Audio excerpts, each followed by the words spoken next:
A few weeks back, I compared this Intel iMac against an M1 and an M3 iMac, but a lot of you, loads of you, got in touch to say that was a stupid thing to do because the Intel one behind me had 32 gig of RAM and the M1 and M3 iMacs had 8 gig of RAM. Well, I did what you said. I got myself a 16 gig M3 iMac. I ran the exact same test and the results are curious. I recently revealed my top 5 favourite Macs of the Apple Silicon generation, and one of them was a surprise. It was the M3 iMac, and more specifically the spec'd up 24 gig version, which I was lucky enough to see at Apple's HQ at Battersea Park a couple of months ago. It was just unbelievable. I've always talked very highly of the 24-inch iMac since it was released in 2021. I think it's got the best colour choices of any current Apple product, honestly. And also, look at it. It's a beautiful thing. And the M3 version, that really spec'd up 24 gig monster, reveals what this chassis is capable of. However, when I did my little test, you guys told me that it was an unfair test, as I mentioned in the intro, and I thought, okay, fine, let's get hold of a 16 gig version, not the 24 one, because if you know you need 24 gig of RAM, unified memory in your iMac, you know you need 24 gig of unified memory. For most other people, the 16 gig is the sweet spot. So Apple very kindly sent me this one to test. I ran the exact same Final Cut Pro test that I did in that other video, which I'll come on to in a moment, but I've got 5 reasons I think this is the iMac to buy in 2024. Oh, and although this video isn't sponsored by Gadget, I am fueled by it. This is my coffee of choice, it's my coffee machine of choice downstairs, and if you've got a bit of money to spend after Christmas and you fancy treating yourself to a brand new fantastic coffee machine, check out the link below. I've worked with them to get some massive discounts. Okay, that's the coffee affiliate link shoehorned in. Let's move on to the iMac.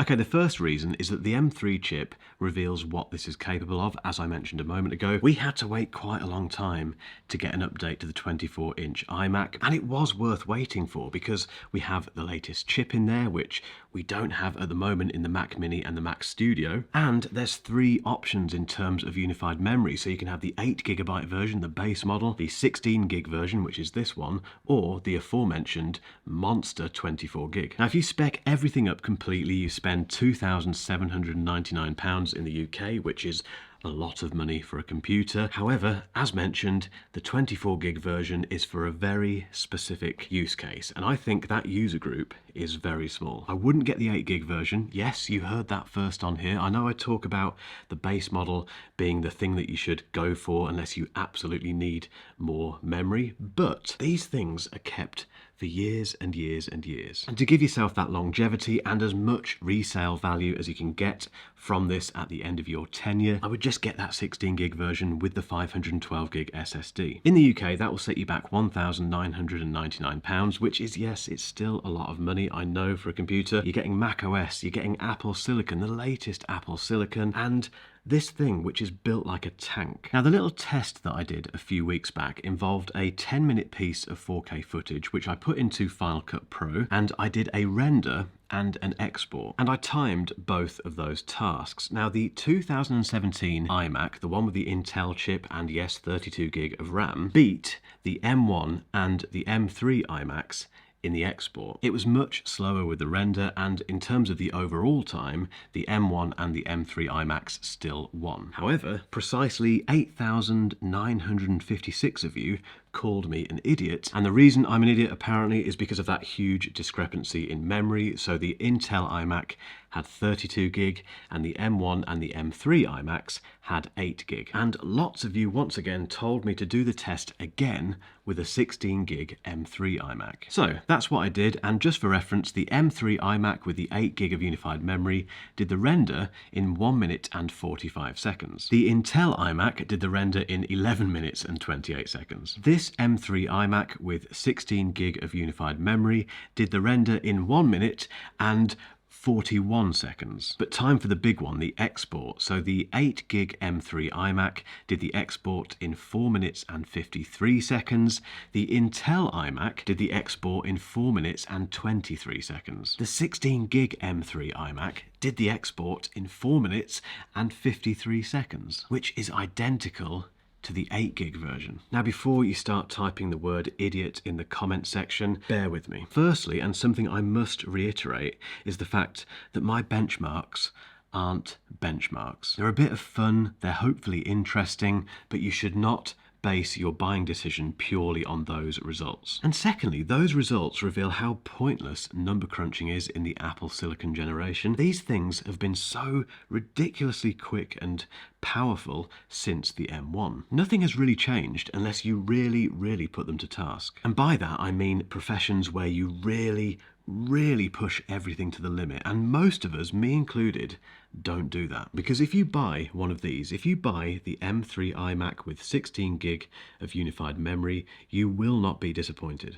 Number 2 on my list of reasons you should buy one of these in 2024 is the fact that the only thing certain people are waiting for is a bigger version, so the replacement of the 27-inch Intel iMac. There's 2 problems here. Firstly, we have no idea whether or not that will ever arrive. It might do, it might come in January, it might come in June, it might come in 2025, it might come in 2027. No one knows apart from Apple. And the second problem is, even if they do launch this rumoured big iMac, let's say next month, it's going to cost more than your car. If you're sitting on the fence about buying this one and the main concern you have is the size of the display, which I'll turn around and show you now, I've got some good news. It's much bigger than the 24 inches suggests. It's got these smaller bezels, which definitely helps. It just feels more immersive than the size suggests. And I never use this thing and think, I wish this display was bigger. Trust me guys, don't wait for that big one. Number 3 is all about the design, which I think is an absolute masterpiece. Do you remember back in 2021 when they first launched this redesigned iMac? There was loads of fuss about this. This is the iMac chin and there's no Apple logo. Lots of people were very annoyed about that. They were saying, 1, why get rid of the Apple logo? And 2, if you're going to get rid of it, why on earth leave this massive strip of nothingness at the bottom of the screen? Now, there is some merit in that argument, I understand, but if this chin wasn't here, it wouldn't look like an iMac. Bear in mind that most of these are shoved against a wall, so you never see that beautiful rear with the Apple logo on it at all. You just don't know it's an iMac unless you see this. You may not agree with this, but I think the iMac is the most iconic design Apple has ever come up with. If you've not seen one of these new iMacs in person, you are in for a treat. Number 4 is the fact that there are no alternatives to the iMac. If you want an all-in-one computer that will last you for years, that is fast, reliable, looks fantastic, you have to get one of these. Before I started filming, I had a quick look for Windows alternatives, and they do exist, and they do look quite nice, to be fair, but they are clearly heavily inspired by the iMac. And you have to use Windows, which is akin to attaching your man vegetables to a 3-phase mains outlet for 3 hours. I don't want to do it. I've talked a lot about the Apple ecosystem in 2023, but that is because it is just amazing. For instance, you can copy and paste content from your Mac to your iPhone seamlessly and vice versa. You can start a FaceTime call on your iPhone and then move it to your iMac, again, seamlessly. If you've got a pair of AirPods, they will switch from your Mac to your iPhone to your Apple TV to your iPad completely automatically, and it feels like magic. It's not magic, it is magic. Let's pretend it's magic. And then you have iCloud, which is completely faultless. It never goes wrong. No matter what you think of the Apple ecosystem, it works. And if you buy an M3 iMac in 2024, you get access to all of it almost for free. Today's conclusion is refreshingly simple, unless you're waiting for that 32-inch big iMac, which we may never see, guys, I'm sorry. Just buy yourself a 24-inch M3 iMac in 2024. All you need to do, unless you know you need that 24 gig of unified memory, is get the 16 gig version. That's it. It's that simple. And if you want a bit of a laugh and you're not one of the 270,000 people who has watched my previous M3 versus Intel iMac test, keep watching for a link.